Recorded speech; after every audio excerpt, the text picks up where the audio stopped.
தேதி, பிறந்த நேரம், பிறந்த இடம் சொல்லுங்க சார். பையன் பேரு குமார், பிறந்த தேதி வந்து 7/7/2006, 7/7/2006, சாயங்காலம் 4:53, 4:53 PM, கடலூர். கடலூர். ராசி நட்சத்திரம் லக்னம் சொல்லுங்க சார். அவர் ராசி வந்து விருச்சிக ராசி, அனுஷ நட்சத்திரம், விருச்சிக லக்னம். விருச்சிக ராசி, அனுச நட்சத்திரம், விருச்சிக லக்னமா சார்? ஆமா ஆமா மேடம். என்ன கேள்வி கேட்கணும் சார்?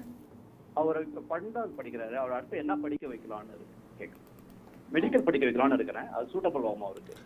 இந்த ஜாதகம் மெடிக்கல் படிக்க வைக்கிற ஜாதகம் தான். வெளிநாடு வெளிமாநிலத்தெல்லாம் போய் தூரடங்கள்லாம் போய் படிப்பாரே. செவ்வாய் வந்து ஒரு நிலையில் பரிவர்த்தனை அமைப்புகளில் இருக்கிறாரு. அருமையான யோக ஜாதகம், பௌர்ணமி அமைப்பும் இருக்குது. வெளிநாடு வெளிமாநிலம் தூரடங்களில் போய் தான் படிப்பார். மெடிக்கல் படிக்க வைங்க. Okay okay. ஏன்னா புதன் தசை வந்து அட்டமாதிபதி தசை. இப்போ புதன் தசை வந்து ஒரு வருஷமாக போய்கிட்டு இருக்கு. ஆமாங்கய்யா. அட்டமாதிபதி கடகத்தில் இருக்கிறாரு. இந்த கடகத்தில் சூரியனும் புதனும் செவ்வாயும் சனியும் இருக்கிறது பௌர்ணமி சந்திரனுடைய வீட்டில். அதாவது இன்னும் 2 நாளில் பௌர்ணமி சந்திரன் ஆகிறார். தனிச்சுக்கரன் லக்னத்தை பார்க்கிறார். 12ஆம் இடம் சுபத்துவமாக இருக்கு. உங்கள் பையனுக்கு அறுவை சிகிச்சையில் ஆசை வரும்.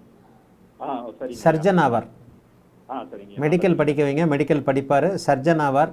ஆனால் வெளிநாடு வெளிமாநிலத்தில் தான் படிப்பார், தூர இடங்களில் தான் படிப்பார், தூர இடங்களில் தான் செட்டில் ஆவார். ஆமாம், செலவு பண்ணின்னு நான் சொல்ல மாட்டேன். ஏன்னா இவருக்கு அஷ்டமச்சனி 7.5 முடிஞ்சு போச்சு. உங்களுக்கு அஷ்டமச்சனி 7.5 நடந்தால் ஏதாவது கொஞ்சம் செலவுகள் வரும்.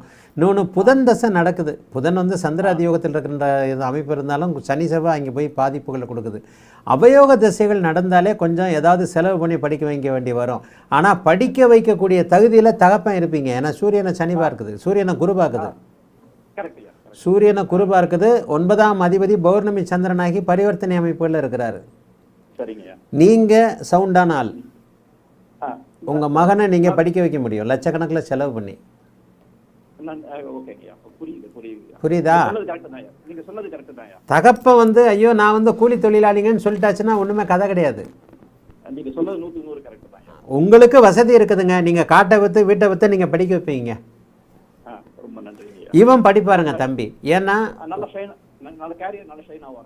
ஆமாம், ஏன்னா கேரியரில் ஷைன் ஆவார் அப்படின்றது பௌர்ணமி சந்திரன் லக்னத்தில் இருப்பதாலும் தனிச்சுக்கிரன் லக்னத்தை பார்ப்பதாலும் அவர் கண்டிப்பாக கேரியரில் நீங்கள் லட்சக்கணக்கில் கோடிக்கணக்கில் செலவு பண்ணாலும் வீணாகாது. ரெண்டாவது தகப்பன் சவுண்டானவர்ன்றதை சொல்லிட்டேன். எப்படி சொல்லிட்டேன்னா 9ஆம் அதிபதி பௌர்ணமி சந்திரனாக இருக்கிறார். நீச்சனாக இருந்தாலும் அவர் சுக்கரனுடைய பார்வையில் இருக்கிறார். அவர் பரிவர்த்தனையில் இருக்கிறார். காரகனாகிய சூரியன் அங்கே குருவின் பார்வையில் இருக்க தகப்பனால் படிக்க வைக்கக்கூடியவர். நீங்கள் படிக்க வைக்கிறது நீங்கள் லட்சக்கணக்கில் இல்லை, 1 கோடி ரூபாய் கொடுத்து வெளிநாட்டுக்கு அனுப்பிச்சாலும் இந்த பையன் படிப்பார், சர்ஜன் ஆவார். மருத்துவத்துறையில் சூரியன் சுபத்துவமாக இருக்கின்ற காரணத்தினால அறுவை சிகிச்சை, ஹார்ட்டு, கார்டியாலஜி இது மாதிரி விஷயங்களில் இவர் வருவார். விருச்சிக லக்னத்தில் பிறந்தாலே அந்த மருத்துவ அமைப்புகள் கண்டிப்பாக வந்துடும். ஆகவே இவரை விட்டுறாதீங்க, மெடிக்கல் படிக்க வைங்க. சந்தோஷம், ரொம்ப ரொம்ப சந்தோஷம். வாழ்த்துக்கள், நல்லா இருப்பீங்க. அழைத்ததற்கு நன்றி.